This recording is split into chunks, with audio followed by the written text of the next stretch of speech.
foi reconhecido por 88% das pessoas. Depois apresentaram uma cruz. Apenas 54% reconheceram o significado da cruz. Qual a conclusão dessa pesquisa? Que os Jogos Olímpicos, o McDonald's e a Shell são missionários bem melhores do que nós. Eles conseguem fazer as pessoas entender os seus símbolos e nós não conseguimos fazer as pessoas entenderem o significado da cruz. Rembrandt, o artista, já ouviram falar em Rembrandt? Nunca? Uma vez só, tá? É suficiente. Rembrandt, que viveu no século XVII, ele percebeu que todos os pintores da sua época, o século XVII é o século do Barroco, e as pessoas faziam muitas cenas da paixão, e lá aos pés da cruz, quem estava aos pés da cruz? Tinha duas pessoas. Quem? João e Maria, mãe de Jesus. Todo mundo, todos os pintores da época representavam assim. Rembrandt, ele fez o contrário, tirou dali da cena João e Maria e colocou-se a si mesmo aos pés da cruz, porque ele dizia, quando ele fez isso, perguntaram: por que você se colocou ali aos pés da cruz? Ele disse: porque eu também sou responsável pelos sofrimentos de Cristo, pela dor do Cristo, então eu me coloco aos pés da cruz. Meus irmãos, vocês ouviram o Evangelho que nós ouvimos é comprido, não é? Mas ele é muito mais comprido do que isso. Isso daí foi só um resumo. Se nós abrirmos os Evangelhos, e vocês devem ter aberto várias vezes o Evangelho, vocês devem ter percebido que tem pouca história da vida de Jesus, não tem? A adolescência de Jesus, como é que foi a adolescência de Jesus? Ele queria um cachorro? Ele queria ganhar um presente de Papai Noel? A gente não sabe. Não tem nada a respeito da infância, nada a respeito da juventude, nada a respeito da adolescência de Jesus. Não fala das espinhas, se Jesus passou pela crise das espinhas, e nada, não fala nada. Porque os primeiros cristãos queriam que uma parte da vida de Jesus fosse destacada, e todos eles se esmeraram em contar detalhes. São os detalhes da paixão de nosso Senhor Jesus Cristo. Eles queriam que durante muitas gerações se falasse desse que era o evento mais importante na vida de todos os cristãos. E essa é a razão porque o único Evangelho, a única parte do Evangelho que tem detalhes é essa daí. É a parte da paixão e morte de nosso Senhor Jesus Cristo. Vejam bem, meus irmãos, quantos dias Jesus viveu sobre a terra? Mais, não precisa ser preciso, mais ou menos. Quantos dias? Não quantos anos. Mais ou menos 12 mil dias Jesus passou pela terra. E sabe quantos dias nós conhecemos a respeito da vida dele? Apenas 100. Apenas 100 dias. Apesar disso, nós sabemos quase tudo o que ele fez nos seus últimos 7 dias. Sabemos tudo praticamente. Tudo está concentrado nesses 7 dias.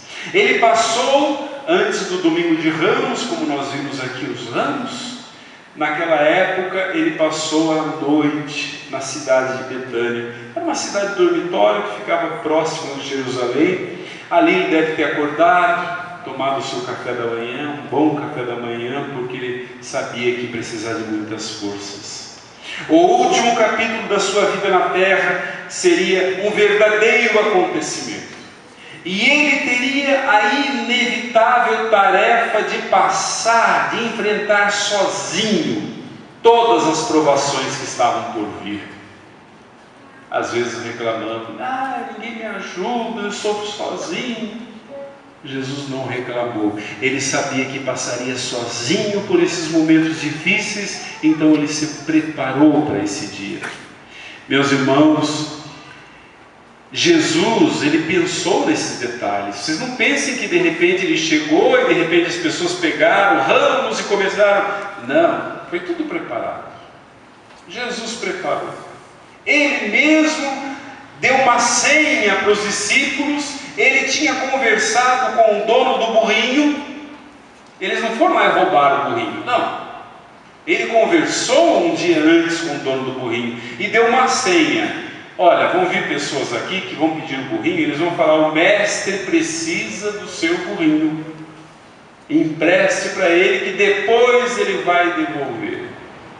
E eles chegaram lá, disseram isso, e o dono, quando ouviu essa senha, entregou o burrinho. É interessante, tem uma coisa muito especial nessa historinha aqui. Jesus devolveu o burrinho. Por que ele teria devolvido o burrinho? Vejam, meus irmãos, quando a gente está vivendo um momento de muita angústia, nós estamos sob uma doença incurável, vamos morrer.